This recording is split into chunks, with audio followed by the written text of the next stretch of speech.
Trigger warning. This video contains themes of racism. Viewer discretion is advised. Alright, hi guys, this is Novo Parrot. I'm just here to leave a friendly reminder before I read the story that I'm going to be doing these once daily. For the first, I'd give it about a week. After that, it'll be going to twice weekly. Just because I have to do a lot of other things, like setting up my new YouTube channel. That's certainly going to take a lot of time, especially if I'm going to record all the videos, edit them, and then schedule them. It's going to be a massive pain in the asshole, but I'll get it done eventually. Also, just a reminder to please pay attention to the trigger warning at the beginning of the videos, okay? Because if you get triggered and then come blaming me, I fucking warned you, okay? I put the warning there for a reason, because I don't want anyone to get triggered and then go blaming me like I'm the bad guy, even though I told you. I told you. It was right there at the beginning. If you didn't want to pay attention to that, that's your own fucking fault. Anyway, this story is called Infertile by Reddit user TeslaToth, which is the weirdest name I've ever seen. I'm sorry. But it's interesting, it's original. So anyway. You're joshing me, Ron declared, forcing a smile through gritted teeth. The genealogist shrugged, intertwining his fingers on the desk, not daring to meet Ron's gaze. The DNA test is reliable. Ron, my husband, was adopted. He knew nothing about his family history, so when we had trouble conceiving, we decided to commission some genetic tests. I am not, Ron began, stepping menacingly towards the scientist, index finger pointed like the barrel of a gun. The spawn of cotton pickers and hood rats. Run the test again! Ron was also a racist. Generally, he wasn't so forthright about it. He'd seen a white woman holding a black man's hand and whisper something about unpaid child support. He'd excuse it as a joke, but I knew it was something deeper. Foolishly, I'd believed my luck could change him. The scientist mustered up some backbone, and with a quaky voice he retorted, The results indicate that you are 3/8 African American, and sorry if that's a crisis for you, but it is the truth, and it cannot be changed. Ron had always been a bit dark. I attributed it to the time he spent in the sun, working long hours in the garden out back. He loved that garden, tended to it like a child, planted orchids and sunflowers and lilies, always assuring that they had enough water, that the soil was sufficiently nutritional. Ron was a hard man, but the garden humanized him. You're saying my wife could have a black-skinned baby? He shouted.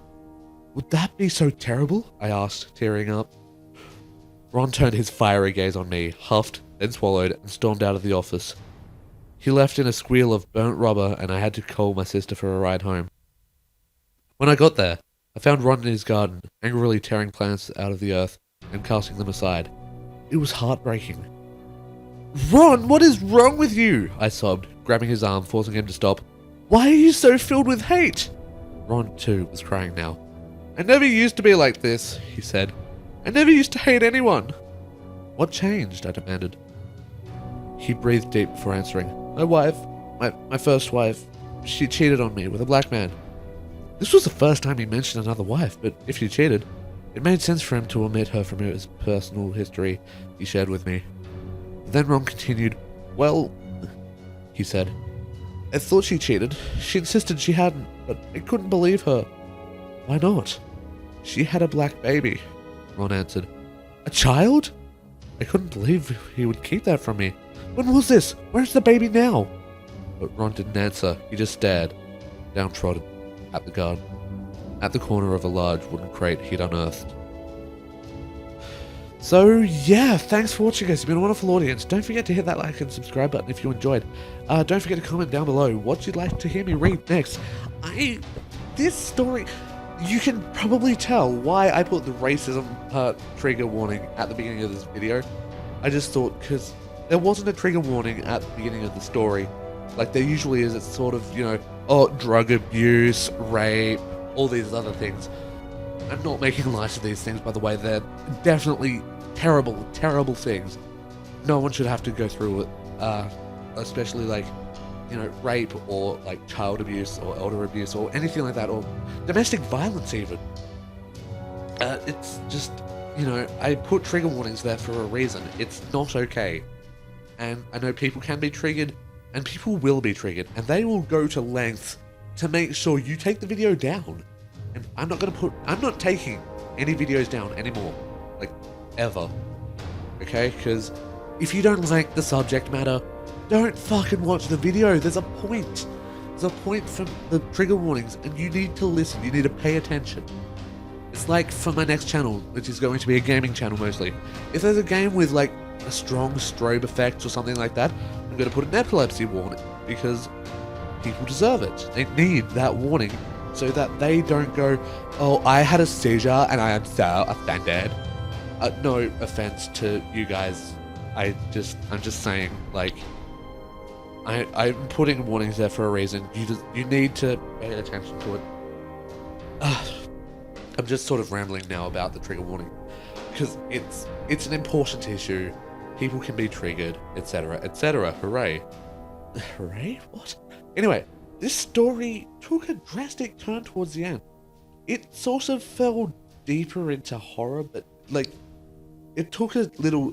Okay, imagine a swimming pool. It's sort of... One end's 1 meter deep, or 3 feet. Other end's 2 meters deep, or 6 feet-ish. It went down on that slope, so it would go to the 1.4, or 1.2, 1.4, 1.6, 1.8, and then to the 2 meters. That's the sort of decline it made. Really shallow. And say it's like a 100-meter long pool. That's the slow decline it made. I'm not going to put a graph on screen, just imagine it. You're a fucking probably college students. I don't know, okay? I'm not a fucking horse whisperer. Anyway, so, thanks for watching, guys. You've been a wonderful audience. Don't forget to hit that like and subscribe button. I think I already said that. This is Nova Parrot, signing off. And I'll see you all very soon. Bye!